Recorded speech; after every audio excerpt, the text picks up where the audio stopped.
आप देख रहे हैं ड्रामा सीरियल बंदे सीज़न 2। अगर आपको हमारी एपिसोड पसंद आए तो हमारे चैनल ड्रामा हब को सब्सक्राइब करें और घंटी के बटन को हिट करें नई वीडियो सबसे पहले हासिल करने के लिए। राबेल की चाची रुबेल को कहती कि बेटा तुम रेड जोड़े में अच्छी लगती हो, लेकिन फिर भी ये जोड़ा बदल लो, ठीक है। मैं तुम्हें कहती हूँ तुम्हारे लिए अच्छा है, ठीक है। राबेल कहती जी आंटी, ठीक है। रबील आंटी के कहने के ऊपर जोड़ा बदलने में लग जाती है और उसकी आंटी जो होती है वो आकर मेहमानों से सलाम दुआ करने की कोशिश करती है। तो जब रबील वहाँ पर पहुँचती है तो उसका नाम हसाम का भाई नाम जो होता है ना, वो कहता है कि माशाल्लाह बच्ची तो आपकी बहुत ज़्यादा खूबसूरत है, ठीक है। अल्लाह नज़र बद से बचाए, यानी कि दुआएं देने लगता है, ठीक है। जाहिर सी बात है वो अब हसाम की शादी करवाना चाहते हैं, तो जो लड़की हसाम को पसंद आएगी तो उसी के साथ शादी करवाएंगे। तो अनाम जो होता है वो बहुत ज़्यादा खुश होता है। जाहिर सी बात है भाई की उसकी शादी है, ठीक है, ताकि उसके भी दिल के अरमान पूरे हो जाएं कि मेरा जो है शादी नहीं की या मेरे साथ ज्यादती की इन लोगों ने, ठीक है। वो दिल में ये अम्मा जो होती है ना, तस्बीह तस्बीह किए जा रही होती है और विर्द पे विर्द किए जा रही होती है, क्योंकि वो उसके लिए बहुत ज़्यादा ज़रूरी होता है। तो उसका जो बंदा होता है ना, सेक्रेटरी जिसे कहते हैं, वो भी उसी के साथ होता है, क्योंकि कोई भी मसला ख़राब हो सकता है। इस वजह से वो किसी न किसी अच्छे सेहतमंद आदमी को अपने साथ रखते हैं, ताकि कोई भी अगर मसला ख़राब हो जाए तो वो उसको जल्द से जल्द जो है ना निबेड़ा जाए, यानी कि उसको ख़त्म किया जाए। वानिया जो होती है ना, पूरे घर में तलाश कर रही होती है हुरैन फातिमा को, कि मैं हुरैन फातिमा को ढूंढ के लाऊं ताकि उसे भी दम करवा लिया जाए। हुरैन फातिमा जो होती है वो छत के ऊपर होती है, लेकिन वानिया उसको कमरों में देख रही होती है, कभी उधर कभी इधर, ठीक है।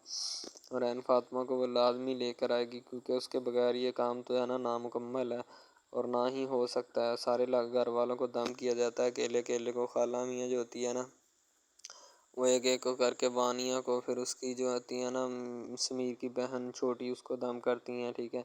सबसे पहले तो खाला मियाँ जो होती है ना वानिया को दम करती, कहती मुझे बेटा तुम पे सबसे ज़्यादा असर लगता है, इसीलिए मैं तुम्हें दम कर रही हूँ, ताकि तुम्हें कोई मुश्किल पेश ना आए। हुरैन फातिमा जो होती है ना, वो अपने पलंग से उतर कर वापस जब जाती है ना, वो छत के ऊपर चली जाती है और वहाँ पे जाके एक नया काम करेगी, जिस वजह से घर वाले उसे ढूंढ रहे होते हैं और परेशान होते हैं कि हुरैन फातिमा पता नहीं किधर चली गई और क्या करती फिर रही है।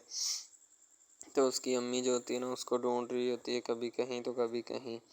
और खाला अम्मी जो होती है ना, सारे घर में वो अगरबत्तियों को जलाकर धुआं करेगी, यानी कि सारे घर में वो पानी पड़ा हुआ पानी उसके छिड़काव करेगी, फिर जाके ये सारा काम जो है ना वो सेटलमेंट होगा। तो फिर इस काम से जो है ना सेटलमेंट होगा और हर एक काम जो है सेट हो जाएगा। दूसरी तरफ सारे घर में जो होती है ना, समीर की बहन भी खाला अम्मी के साथ साथ होती है और वानिया भी। जाहिर जाहिर सी बात है ये दो बंदे ही घर में होते हैं और ये दो बंदे ही जो होते हैं ना उन्हीं के साथ जा रहे होते हैं, कभी कहीं कभी कहीं इन्होंने सारा काम करना होता है और इन्हीं की वजह से सारा काम जो है ना तोड़ तक चला जाएगा, ठीक है। खाला मियाँ जो होती है वो सारे दम दरूद करने के बाद घर में पढ़ाई शुरू कर देती है। जो भी घर में मसले मसाइल चल रहे होते हैं उनका रूहानी तरीके के साथ इलाज करेगी और इलाज करने के बाद फिर इस मसले के उस जड़ से उखाड़ेगी, यानी से जड़ से निकालेगी। खाला अम्मी उनसे पूछती है कि बेटा तुम्हें क्या मसला है, तुम्हें क्या मसला है। वो सब लोग अपने अपने मसले मसाइल जो होते हैं खाला अम्मी को बताते हैं, ताकि उसका को सद्देबाब किया जा सके, उसका को हल निकाला जा सके। तो खाला अम्मी जो होती है ना, वो सारे मसले मसाइल का हल निकालने के लिए वहाँ पे मौजूद होती है और करने के बाद जो कुछ भी होता है ना वो उनको कर देती है, ठीक है। और वो बता देती है कि तुमने क्या करना है और तो तुमने क्या करना है, ठीक है। तो खाला अम्मी जो होती है ना, वो बताने के लिए बड़ी बेचैन और अपसेट बैठी होती है कि मैं इनको बताऊं और इस मसले का हल जो है ना वो जल्द से जल्द निकाला जाए, ताकि ये ना हो बाद में ये लोग परेशानी का शिकार हो जाएं।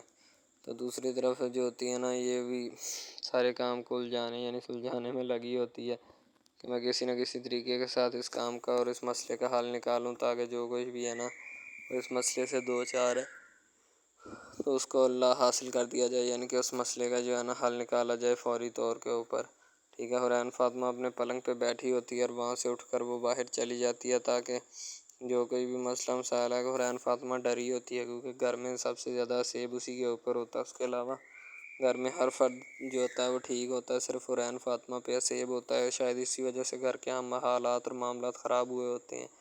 हुरैन फातिमा को बुलाया जाता है, खाला मियाँ उसको भी दम करना शुरू कर देती है। जब खाला मियाँ उसको दम करती है तो हुरैन फातिमा इतना ज़्यादा तड़फना शुरू कर देती जैसे पता नहीं उसको करंट लग गया हो, कोई हाई स्पीड या हाई वोल्टेज का। तो इस वजह से हुरैन फातिमा तड़फना शुरू कर देती और बड़े गुस्से से खाला अम्मी की तरफ देखना शुरू कर देती है और चीखें चलाना शुरू कर देती है।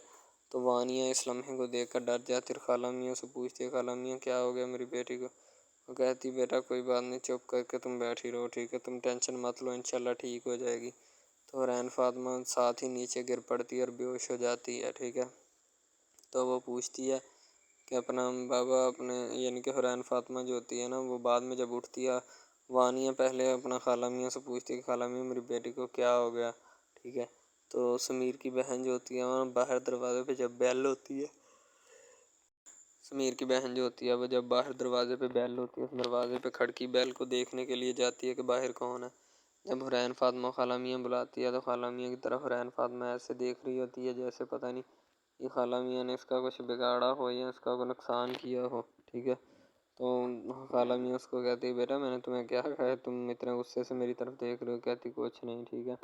दूसरी तरफ ये जो होती है ना हुरैन फातिमा की अम्मा, वो बहुत परेशान होती है हुरैन फातिमा से, और हुरैन फातिमा कहती है कि बेटा आओ चलें, ठीक है। तो हुरैन फातिमा जो है ना वो नहीं जाना चाहती, वो यही चाहती है कि मैं अपनी अम्मी के पास यानी कि वो मैं छत पे रहूँ, क्योंकि उसी के ऊपर सबसे ज़्यादा सेब होता है और वही सबसे ज़्यादा डर रही होती है। तो इसीलिए उसका डरना या जो कुछ है सेब वगैरह होता है ना, जो कुछ भी होता है वो सारा कुछ इसी वजह से होता है। और उसी का मसले का हल निकालने के लिए तो सभी लोग मौजूद होते हैं। समीर गाड़ी चला रहा होता है तो उसको हुरैन फातिमा फ़ोन करके कहती है, पापा आप जल्दी से घर आ जाएं, ठीक है। अम्मा ने पता नहीं किन लोगों को घर में बुलाया हुआ है, वो सब भी लोग जो है ना घर में धुआं किया हुआ है, उन लोगों ने पानी छिड़क रहे हैं, अगरबत्तियों की खुशबू लगाई है और सभी लोगों को दम किया जा रहा है। मुझे बहुत डर लग रहा है, आप जल्दी से घर आ जाएं। हुरैन फातिमा की बात सुन के उसका वालिद समीर परेशान हो जाता है और वो इंश्योरेंस के दफ्तर जाता है, लेकिन वहाँ से वापस आ जाता है और वो जल्द से जल्द घर पहुँच जाए। वानिया जो होती है ना वो जब देखती है समीर को उसी वक्त घर, तो वो डर जाती है कि अगर मासी को यानी खाला अम्मी को देख लिया समीर ने, समीर तो पहले इन सब चीज़ों से बहुत परहेज़ करता है और ऊपर से ये जब मसला पैदा हो गया तो वो तो डर जाएगा कि ये क्या हो गया, ठीक है। तो इसीलिए वो डर जाता है, अपना वानिया भी डर जाती है कि अब मैं इस मसले का क्या हल निकालूं। तो खाला मियाँ यानी कि समीर और उसकी माँ दोनों जो होते हैं वापस आ रहे होते हैं। खाला फरहान फातिमा छत पे बैठी फ़ोन लगाए होती है अपने वालिद को और फ़ोन लगाकर समीर को बता रही होती है कि अब्बू जान ये मसला मसाइल है, ठीक है, आप जल्द से जल्द घर आने की कोशिश करें ताकि इस मसले को हल निकाला जाए और इस मसले को जो है ना दूर किया जाए। तो वो कहता है अच्छा बेटा मैं घर आता हूँ, तुम टेंशन मत लो, ठीक है। यानी कि वो अपने वालिद को कह देती है और इसी वक्त घर आने की कोशिश करता है उसका वालिद, ठीक है। तो वो ये चाहती है कि मेरा बेटा जो मैं ना घर आ रहा हूँ, ठीक है, तुम टेंशन मत लो। तो वो अपने वालिद को कह देता है कि मेरी बेटी जी मैं घर आता हूँ, ठीक है। तो दूसरी तरफ जो होता है ना उमैरा की जो बहन होती है यानी कि आंटी जो होती है ना वो चच्ची, वो बता रही होती है कि मेरे साथ ये कुछ हुआ है। उसका बेटा जो अरमान होता है ना वो कहता है कि अम्मी जान आप उनका जाके उमैरा चच्ची का साथ क्यों देती हैं, ठीक है, हर वक्त उनके काम करती रहती हैं। तो उमैरा कहती है कि बेटा ये सब काम करने में तुम्हारी भलाई है, ठीक है, मैं तो तुम्हारा रास्ता साफ़ कर रही हूँ ताकि तुम्हारे रास्ते में कोई रुकावट ना पैदा हो। वो कहता है अम्मी जान नहीं चाहिए मुझे ऐसे रास्ते, ठीक है, जिन्हों में रुकावट बने हुए हैं, ठीक है। आप इस बात की टेंशन मत लें और इस बात को छोड़ दें, ठीक है, कौन रास्ते की रुकावट है या कौन नहीं, ठीक है। मैंने आपको पहले भी बताया और अब भी बता रहा हूँ, आपको पता नहीं मेरी बात नहीं समझ आती। वो कहती कि बेटा मुझे हर एक चीज़ और हर एक लम्हा और हर बात समझ आती है, तुम इस बात से टेंशन मत लो, मैं तुम्हारा रास्ता साफ़ कर रही हूँ। तो जा समीर घर आकर हुरैन फातिमा से पूछता था कि बेटा तुमने मुझे कॉल की थी, कौन लोग थे घर में, ठीक है। वो कहती कि अब्बू मैंने आपको कॉल ही नहीं की, ठीक है। यानी कि वो डर जाती है, ठीक। समीर कहता है कि तुमने वानिया उसको डराया है, ठीक है। वो कहती मैं क्यों डराऊंगी, मैंने नहीं उसको डराया। समीर जो होता है वानिया को थोड़ा गुस्से से बोलता है तो फिर वानिया जो होती है ना चुपचाप बता देती है कि तुम कहती कि अब मेरी इसी में भलाई है कि मैं समीर को सब कुछ सच सच बता दूं। कहती हाँ मैंने बुलाया था, वानिया की तबीयत समीर अपना हुरैन फातिमा की तबीयत ख़राब थी, इस वजह से मैंने उन लोगों को बुलाया था ताकि वो दम कर दें, ठीक है। समीर की बहन जो होती है वो भी समीर को बताती है कि भाईजान हुरैन फातिमा को जब दम किया जा रहा था ऐसे तड़फ रही थी कि जैसे पता नहीं इसकी जान ही निकल गई हो, ठीक है। वो कहता तो आप क्या करती फिर हैं, क्या आपको पता है आपको कुछ, ठीक है। यानी कि वो भी डांटना शुरू कर देता है। वो कहता कि आप टेंशन मत लें, कोई भी नहीं, कोई चीज़ ऐसी नहीं होगी, ठीक है। जाहिर सी बात है वो भी डांटेगा और उसने क्या करना है, डांटने के सिवा उसके पास है ही क्या, और वो डांट ही सकता है। तो हुरैन फातिमा को भी डांटता है, उसकी माँ को भी और अपनी बहन को भी। समीर जो होता है वो उन सब चीज़ों से आ रही होता है, वो किसी भी चीज़ ऐसी जन भूत वाली चीज़ों पे यकीन नहीं रखता। वानिया जो होती है ना कहती कोई नहीं। वानी की दादी उसको चुप करके सुला देती कि बेटा तुम सो जाओ। घर में सारा काम जो होता है ना वो चल रहा होता है, ठीक है। और ऐन फातिमा की तबीयत ख़राब होती है। समीर की अम्मी अपनी दोस्त को फ़ोन करती है और कहती है कि आज रुबेल को देखने घर में कुछ मेहमान आ रहे हैं, उसके ऑफिस वाले, ठीक है। तो उसकी दोस्त को पता होता है, वो समझ आती है, ठीक है। वो कहती हुमैरा कहती है कि तुमने आज मेरे पास मेरे घर में आना है, ठीक है, ताकि तुम मेरा थोड़ा काम बटा सको। पहले तो वो कहती है कि अपनी काम वाली को भेज दो ताकि वो मेरे साथ को मेरा हाथ बटा दे, ठीक है। तो वो आगे कहते सॉरी मेरा वो मेरी काम वाली जो है ना वो छुट्टी पे गई हुई है, उसकी अम्मी की तबीयत नहीं ठीक। तुम कहती हो तो मैं आ जाती हूँ। कहती कोई बात नहीं मैं कर लूँगा। और फातिमा जो होती है उसकी तबीयत नहीं ठीक होती। जब से दम वाली दम करके गई है, बाद में कुछ तबीयत उसकी बेहतर होती है। तो वानिया जो होती है ना थोड़ा खुश भी हो जाती है कि चलो शुक्र है मेरी बेटी की तबीयत तो ठीक हुई। पहले से अब काफ़ी फ़र्क है। पहले तो मेरी बेटी ऐसे थी जैसे मुँह पे 12 बजे हैं, पता नहीं क्या हो गया मेरी बेटी को। तो इसी वजह से शायद वो मुझसे नाराज़ भी रहती थी काफ़ी दिनों के साथ, मैंने नोट किया। तो जैसे ही हसाम की नज़र पड़ती है अपने होने वाली बीवी रबेल की तरफ, ठीक है, तो वो भी अशश कर उठता है, यानी कि उसके भी दिल के अरमान पूरे होने को होते हैं, ठीक है। कि मेरी बीवी वाकई में इतनी खूबसूरत है। ज़ाहिर सी बात है वो उसके दिल में भी जो चाह होते हैं वो भी पूरे होने की कोशिश करते हैं कि हमारे चाह जो हमारे अरमान हैं वो भी पूरे हो जाएं। कहीं मेरे दिल में हसरत ना रह जाए। हसाम जो होता है वो अपनी बीवी की तरफ देखकर खुश हो जाता है।